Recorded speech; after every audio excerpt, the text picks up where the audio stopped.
Come on.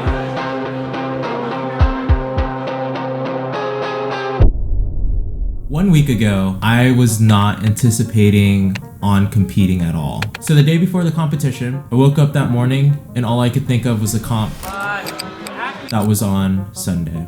This would be my first official comp. All the other times that I've done a competition, it's been outside of the regular time frame, and I wanted to really immerse myself within the community. I knew that deep inside, I wanted to do that comp, and I wanted to experience this moment in real time, immerse myself within a different gym, and really just have fun. So I signed up that morning. I spent that day to just refine some of my technique. I know. Climbing a day before the comp is kind of questionable, but I'm so glad that I did. I redid this problem that I told you guys that I would share with y'all, and I'm so glad that I did because I really wanted to focus on my heel hook techniques, which came in handy during the competition. I also wanted to let you guys know that you guys can use code Caed for 15% off your next order at Underground Climbing. I'm so happy to be partnering up with them. When you purchase using this code, it helps me produce better and better videos. Thanks Underground Climbing, and thank you guys for using the code. As heel hooks are the main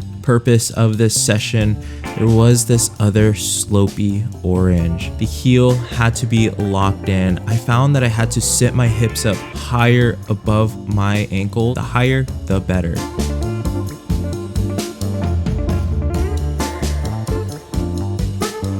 I had to go with one more heel, and that's how I got the send.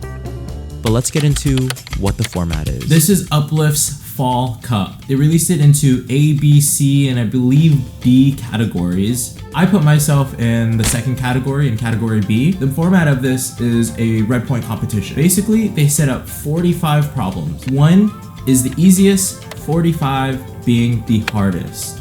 I absolutely love this format. We're at the competition. I have never climbed at this gym ever before. We ended up being there pretty early, about an hour to an hour and a half early or something along those lines.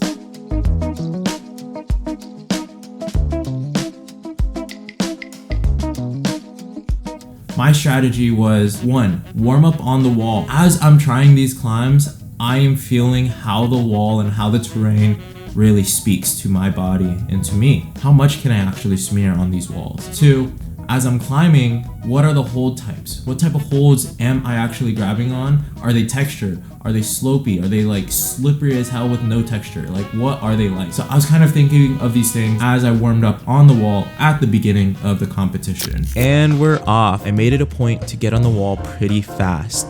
We started with number 2, we kept it really chill, really light, and I just wanted to warm up like I was warming up any other day, keeping my movements slow, precise, and really specific. Look at this heel hook. Boom, already coming in handy. Glad I took that day yesterday. I quickly found out that I could start to jump numbers. I went after number 6. I did a little bit of a jump. And I think that was a really smart idea because now I'm already starting to gauge where do I fall within these 45 boulders. After number 6, it felt really good. I flashed it again. So I jumped numbers again. I jumped up to number 9. Flash again. Another challenge for me is the amount of people. I knew there's going to be a lot of people and I carried through.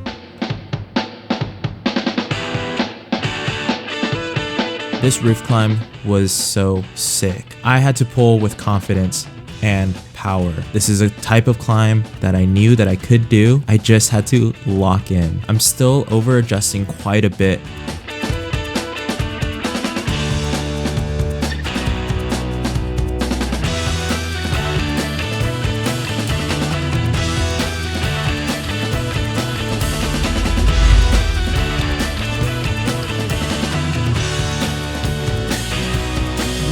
After about an hour into the competition, I knew that I was going to start to bog down. Generally, my sessions usually only last about an hour and a half to 2 hours, but I was doing really good. I was feeling really stoked, and I was honestly really happy with how I was performing by this point. I started to understand where my high numbers were and where my low numbers were. I set number 15, number 20, and 25. This problem was a lot more delicate than I was anticipating, being really cautious and aware to keep my body as close to the wall as possible, not trying to go too far into the arete, which is off, and jumping with confidence. This next move here, I tried to reach my left hand up to the volume, but I soon found out that it was twisting my body outside of the wall and I couldn't stay in by doing it that way. Went up with my right instead, and that helped me keep into the wall. This next problem, you'll see me right between those two people, is problem 20.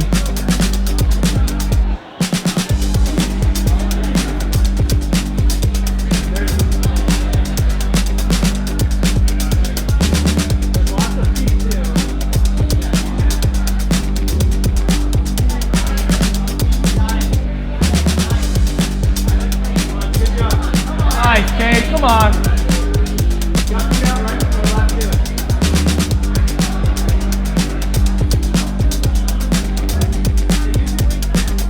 For some reason, 25 really fit me and my climbing style, I guess you could say, and what I was capable of doing. But also, after ascending 25, it was kind of like my plateau / downhill in terms of energy, and what I could actually produce on the wall, and also my mental fortitude.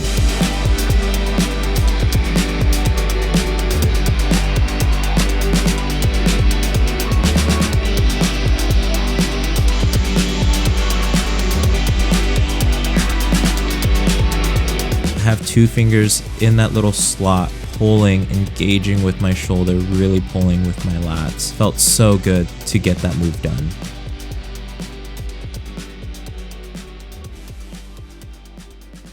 So I wanted to start to find problems between 15 and 25. This is where things got pretty rough.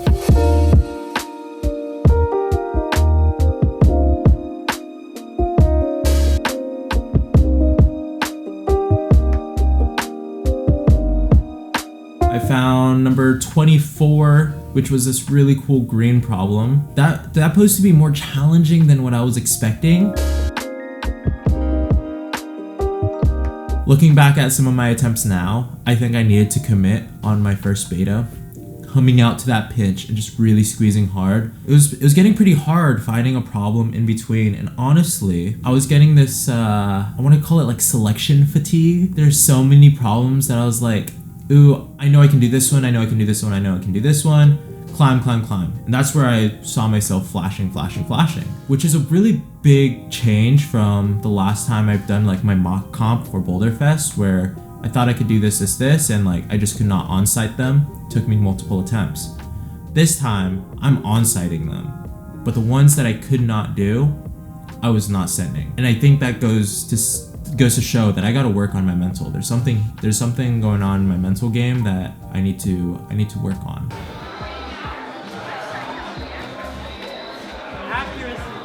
I was seeing these climbs that I knew that I could probably do, but I wasn't completely confident in. Part of it is my endurance, power endurance in climbing specifically. If I just had a little bit more energy towards the end, I would have been able to send 24. I would have had another couple of attempts. I would have had confidence to give it a couple more attempts. The competition was continuing to draw near. I really wanted at least one more problem to secure some better points. I couldn't get this one, but afterwards I tried 17. This ending took a lot of fight. It's something that I've been focusing on, not giving up and pushing through. Go, Caed. We just give a huge shout out to Charlie getting second place in his division. He went into category C. I believe that was like 4 to 6. Gio was climbing.